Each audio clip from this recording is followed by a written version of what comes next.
সন্ত্রাস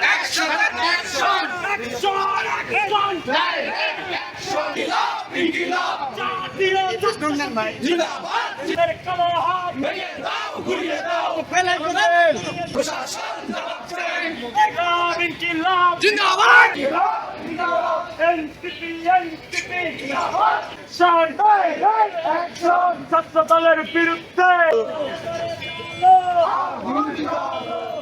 সাথে চলে না শিক্ষা সন্ত্রাস আজকে হবিগঞ্জে আমাদের জাতীয় নাগরিক পার্টি এনসিপির যে কেন্দ্রীয় নেতৃবৃন্দ আছেন, আমাদের সার্জিস আলম ভাই উত্তরাঞ্চলের মুখ্য সংগঠক এবং কেন্দ্রীয় আমাদের মুখ্য সমন্বয়ক নাসিরউদ্দিন পাটোয়ারি ভাই তাদের গাড়ি বহরে হামলা করেছে। এবং আপনারা দেখেছেন যে আমাদের এক ছোট ভাইকে ছাত্র দলের সন্ত্রাসীরা চোখের মধ্যে রড দিয়ে গুতা মেরে তার একটি চোখ অন্ধ করে ফেলেছে, প্রায় সে এখন ট্রিটমেন্টে আছে। এবং আরো দেখতে পেয়েছেন দ্বিতীয় দফায় তারা যখন মেডিকেলে যাচ্ছিলেন চিকিৎসা নেওয়ার জন্য, সেখানেও তাদের হামলা করেছে। কারণ আমরা একটা বিষয় বলতে চাই যে রাজনৈতিক বিষয় আপনারা প্রফেশনালি ডিল করেন। আমাদের মাননীয় প্রধানমন্ত্রী তারেক রহমান সাহেবকে বলতে চাই, আপনাদের যে কুত্তারা আছে এই কুত্তাদেরকে আপনারা নিয়ন্ত্রণ করেন।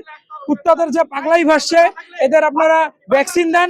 যদি সময় মতো ভ্যাকসিন না দেন তাহলে হয়তো আপনারা দেখেছি যে গ্রাম অঞ্চল যখন কুত্তাদের পাগলাই উঠে মানুষ ধরে তাদেরকে ঝুলাই রাখে, এই ছাত্র দলের পাগলা কুত্তাদেরকেও মানুষ ঝুলাই রাখবে। আমরা চাই যে রাজনৈতিক বিষয় প্রফেশনালি হ্যান্ডেল হবে এবং কোনো নৃশংসতা থাকবে না। নতুন এই বাংলাদেশে আমরা চাই তাদের যাতে প্ল্যানে যে এটাই যাতে তারেক রহমানের প্ল্যান না হয়, সামনে নতুন করে ফ্যাসিস্ট তৈরি করা, নতুন করে খারাপ কিছুর দিকে দেশকে ধাবিত করা।